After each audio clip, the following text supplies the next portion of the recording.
Hello friends, welcome to the SNE medical classes. Today we will discuss regarding bronchiolitis.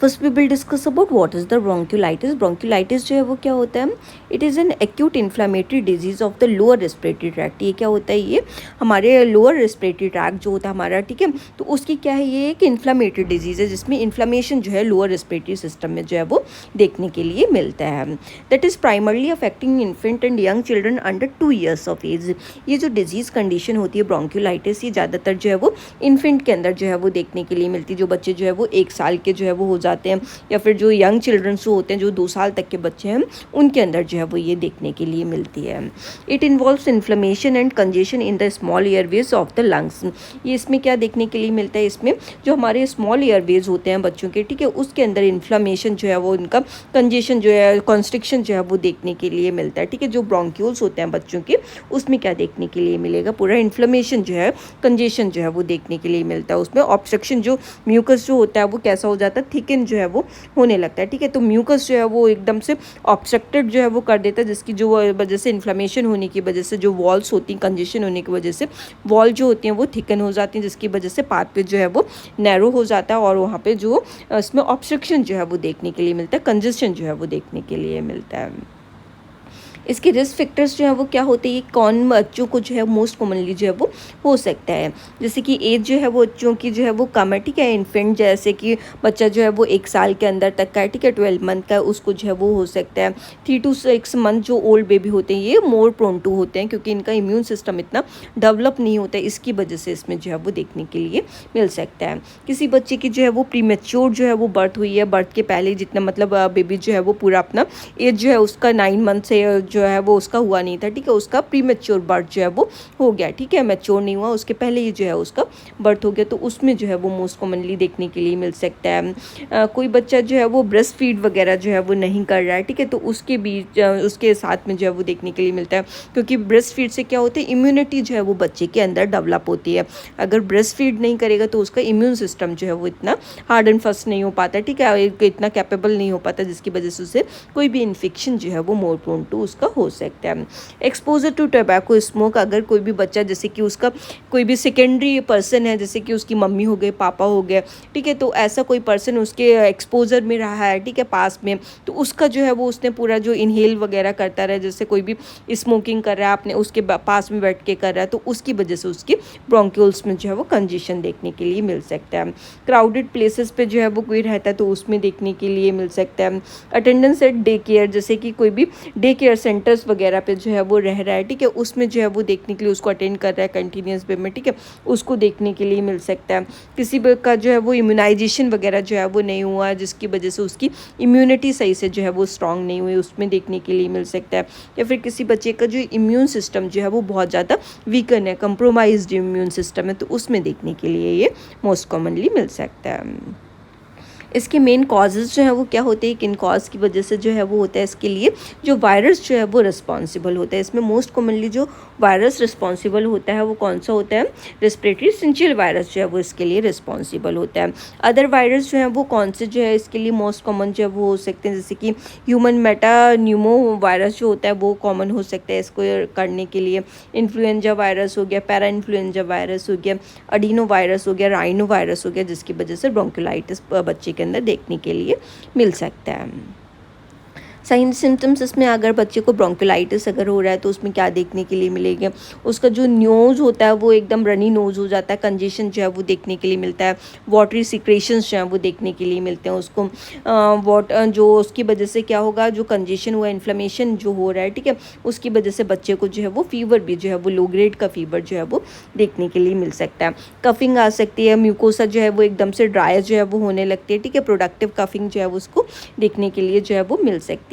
Wheezing sound होगा, क्योंकि congestion जो हो रहा है तो वो पाथवे जब नैरो हो रहा है तो उसकी वजह से उसको एकदम वीजिंग साउंड जो है वो सुनाई देगा। रैपिड ब्रीदिंग उसके अंदर जो हो सकती है, उसका रिस्पिरेशन रेट जो होता है वो जो है वो हाई हो जाता है, क्योंकि जो कंजेशन हो रहा है तो उसकी वजह से प्रेशर जो है उसकी वजह से क्या हो रहा है, रिस्पिरेशन रेट जो है, जो क्योंकि पाथवे नैरो हो रहा है जिसकी वजह से कंजेशन उसको हो रहा है और उसको टैकीपनिया जो है वो हो रहा है, उसकी ब्रीदिंग जो है वो हार्ड हो रही है और फास्ट हो रही है। चेस्ट रिट्रैक्शन जो जिसकी वजह से जब उसको कंजेशन हो रहा है तो उसकी वजह से क्या होगा, चेस्ट जो है वो अपर साइड के ऊपर जो है वो एकदम फील होगा कि उसका रिस्पिरेशन बहुत ज़्यादा जो है वो तेज़ हो रहा है। नेजल फ्लेयरिंग जो है वो देखने के लिए मिल सकती है, पूरा नेजल म्यूकोसा जो उसकी होगी वो ड्राइनेस है उसमें जो है वो एकदम लेयरिंग जो है उसमें जो है वो देखने के लिए मिलेगी। इरिटेट होगा बच्चा, उसकी फीडिंग जो होगी वो जो बहुत ज़्यादा पुअर हो जाएगी, वो सही से फीड वगैरह जो है वो ब्रेस्ट फीड नहीं करेगा। लेथार्जिक, एकदम से थका हुआ सा, एकदम से जो उसमें जो होगा एकदम से चिड़चिड़ा सा बच्चा जो है उस टाइम पे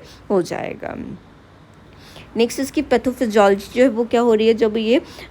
किसी को ब्रोंकियोलाइटिस बच्चे के देखने के लिए मिल रहा है तो उसकी क्या डिजीज़ की जो है वो कैसे करके जो है वो टेक प्लेस करती है। तो सबसे पहले उसमें क्या होता है, बच्चे को जो है वो वायरल इन्फेक्शन जो है वो कॉज करता है। कोई भी वायरस जैसे कि RSV वायरस, रेस्पिरेटरी सिंचियल वायरस जो हो गया वो अगर आता है, ठीक है, तो उसकी वो क्या करता है, जो एपिथेलियल लेयर होती है उस पर जाके जो है वो स्टक कर जाता है, ठीक है। उसके बाद में वायरस जो है वहाँ पे इन्फ्लेमेशन करना स्टार्ट करता है और वहाँ पे एडिमा जो है ब्रोंक्यूलर वॉल्स जो होती हैं उसमें क्या करना स्टार्ट करेगा, एडिमा करेगा। सबसे पहले कहाँ आया, ये एपिथेलियल लेयर पे जो है वो स्टक हो गया आगे वायरस, ठीक है। यहाँ पे क्या इसने स्टार्ट कर दिया, जब ये वायरस अपना मल्टीप्लिकेशन जो है वो कर रहा है तो इसकी वजह से क्या हो रहा है, ये जो हमारे ब्रोंकियल्स वॉल्स जो होते हैं उनके ऊपर जो है वो इन्फ्लेमेशन हो रहा है और एडिमा जो है वो स्वेलिंग जो है वो देखने के लिए मिल रही है। जब यहाँ पे ये हो रहा है तो वहाँ पे क्या हो जाता है, म्यूकस का प्रोडक्शन जब जो है अपने डिफेंस में क्या होता है, म्यूकस का प्रोडक्शन जो है वो क्या हो जाएगा, इंक्रीज़ कर जाता है। अब ये जब म्यूकस का प्रोडक्शन इंक्रीज़ कर गया तो यहाँ पे जो वायरस था उसको ग्रो करने का और चांस मिल गया, तो वहाँ के जो टिश्यूज़ वगैरह जो होंगे वो क्या करने जाएंगे, नेक्रोज्ड होने लगते हैं और वहाँ पे जो एपिथेलियल सेल्स जो होती हैं वो उखड़ने लगती हैं। ऑब्स्ट्रक्शन ऑफ स्मॉल एयरवेज, यहाँ पे क्या देखने के लिए मिलता है, जब ये सारा चीज़ें जो है वो टिश्यू नेक्रोज्ड हो गया और सब जो है वो स्मॉल एयरवेज का जो है वो पाथवे जो है, जब टिश्यू जो है वो पाथवे जो है वो ऑब्स्ट्रक्ट हो जाएगा, टिश्यू जो है वो नेक्रोज्ड हो रहा है तो जिसकी वजह से पाथवे क्या करेगा, जो है वो ब्लॉक हो जाएगा, उसमें ऑब्स्ट्रक्शन जो है स्मॉल एयरवेज में जो है वो देखने के लिए मिलेगा। एयर ट्रैपिंग एंड एटलैक्टोसिस, इसकी वजह से क्या देखने के लिए मिलेगा, एयर जो है वो रुकने लगेगी, ठीक है। पाथवे जो है जब उसका ब्लॉकेज हो गया, ब्रोंक्यूल्स जो है वो ब्लॉक हो गया, स्मॉल एयरवेज, ठीक है, तो उसकी वजह से क्या हो रुक रही है, एयर जो है वो रुक रही है, ठीक है। तो इसकी वजह से लंग्स जो होंगे वो कोलैप्स होने के चांसेस इंक्रीज हो जाएंगे, जो एटलैक्टोसिस जो है वो बेबी के अंदर जो है वो देखने के लिए मिल सकता है। वेंटिलेशन परफ्यूजन मैचेस में जो है वो उसको सही से जो है वो वेंटिलेशन जो है वो नहीं हो पाएगा, इनहेलेशन और एक्सहेलेशन जो है वो प्रॉपर वे में जो है वो नहीं हो पाता, जिसकी वजह से उसको जो है वो ऑब्स्ट्रक्शन जो है वो एक सीवियर लेवल का जो है वो हो सकता है।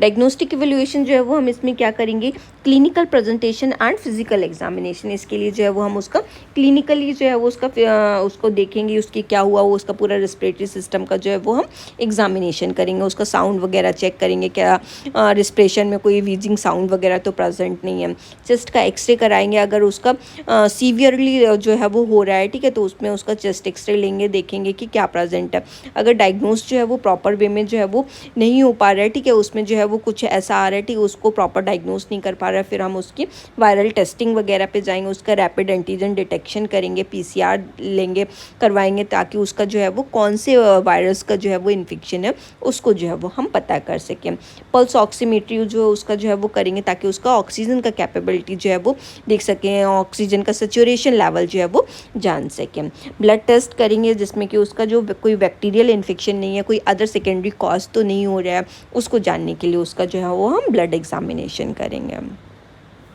मैनेजमेंट इसमें जो है वो क्या करना होता है, सपोर्टिव केयर जो है वो करनी है। बच्चे का जो म्यूकस जो है वो बहुत ज़्यादा सीक्रेट हो रहा है, ठीक है, ओवर प्रोडक्शन हो रहा है, जिसकी वजह से बेबी जो है वो अनहाइड्रेटेड हो सकता है, मतलब उसको जो है वो डिहाइड्रेशन जो है वो हो सकता है, जो उसका जो है वो एडिक्वेट हाइड्रेशन जो है वो मेंटेन कराना है। नेजल की सक्सनिंग करनी है, ताकि उसका नेजल का पाथवे जो है वो क्लियर हो सके। उसको जो है वो ह्यूमिडिफाइड ऑक्सीजन देनी है, अगर ज़रूरत हो रही है, जैसे कि ज़्यादा ऑब्स्ट्रक्शन देखने के लिए मिल रहा है, इनहेलेशन एक्सहेलेशन जो है वो प्रॉपर नहीं हो रहा है, तो उसको ह्यूमिडिफाइड करके जो उसमें पूरा जो वाटर का वेपराइजेशन होता है, ठीक है, उसको मिक्स करके जो है वो उसको पूरा ऑक्सीजन जो है वो देना है। मॉनिटरिंग क्या करनी है, रेस्पिरेटरी रेट एंड एफर्ट जो है वो हमें उसकी मॉनिटर करनी है, कि उसका रेस्पिरेशन जो है वो प्रॉपर आ रहा है कि नहीं आया, कहीं उसको टैकीपनिया तो नहीं हो रहा है, रेस्पिरेशन जो है वो हाई तो नहीं हो रहा है, ठीक है, उसका पूरा एफर्ट लगा रहा है कि नहीं, कोई ऐसा तो नहीं है कोई उसको दिक्कत आ रही है, ये सारा चीज़ मॉनिटर करना है। ऑक्सीजन का सेचुरेशन जो SpO2 का लेवल है उसको जो है वो काउंट करना है कि कहीं उसका जो है वो लो तो नहीं जा रहा है, कुछ ऐसा तो दिक्कत नहीं आ रही है। हाइड्रेशन स्टेटस मॉनिटर करना है ताकि उसको हम जो है वो देख सकें कि कहीं बच्चा जो है वो डिहाइड्रेटेड वगैरह तो नहीं हो रहा है, इसलिए उसका एडिक्वेट हाइड्रेशन जो है वो उसका वाटर का लेवल मेंटेन कर सकें, इसलिए उसका जो है वो हमें हाइड्रेशन का स्टेटस पता लगाना है। मेडिकेशंस जो है वो जैसे as per the physician order जो है वो मेडिकेशन जो है वो देनी, जैसे उसको ब्रोंकोडाइलेटर जो होती है वो दी जाती है, जैसे कि एल्बेट्यूरॉल हो गया। अगर कोई भी उसको ऐसा कुछ ट्राई किया गया जो उसके लिए मतलब उसके ऊपर जो है वो काम नहीं कर पा रहा है, ठीक है, तो इसके लिए उसको जो है वो ब्रोंकोडाइलेटर जो है वो दी जाएगी ताकि ब्रोंक्यूल्स को डायलेट करके जो उसका कंजेशन जो है वो दूर जो है वो किया जा सके। और लेकिन इसको जो है वो अगर नॉर्मल अगर उसका हो रहा है, ठीक है, जैसे कि ज़्यादा इन्फेक्शन का लेवल नहीं है, तो उसको जो है वो रिकमेंड इतना जो है वो नहीं करते हैं। कॉर्टिकोस्टेरॉइड्स जो है वो रिकमेंड करेंगे, ये भी जनरली जो है वो उसको कोई भी इन्फ्लेमेटरी प्रोसेस वगैरह हो रही है तभी जो है वो हम उसको रिकमेंड करेंगे। अगर सीवियर लेवल का हो रहा है जनरली जो है उसको रिकमेंड जो है वो नहीं करते हैं। एंटीबायोटिक अगर जैसे कि कोई इन्फेक्शन ऐसा हुआ है उसको कि अगर एंटीबायोटिक सस्पेक्टेड जो है वो देखा गया कि इसको जो है वो कोई भी बैक्टीरियल इन्फेक्शन जो है वो देखा गया, तब जो है उसको एंटीबायोटिक्स जो है वो रिकमेंड जो है वो की जाती हैं।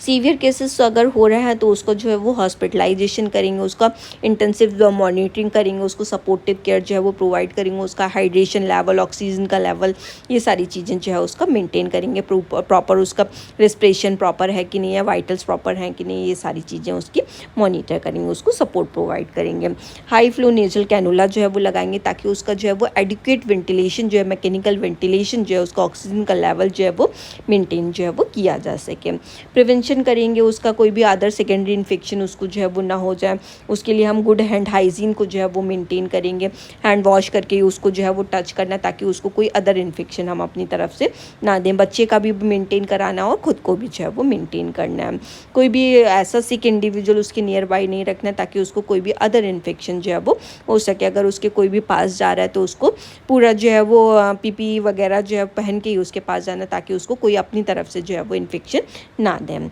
ब्रेस्ट फीडिंग जो है वो उसको कंटिन्यूस करानी ताकि उसका एडिक्वेट हाइड्रेशन मेंटेन हो सके और उसको जो है वो उसका न्यूट्रिशियस जो है वो प्रॉपर जो है उसको मिल सके।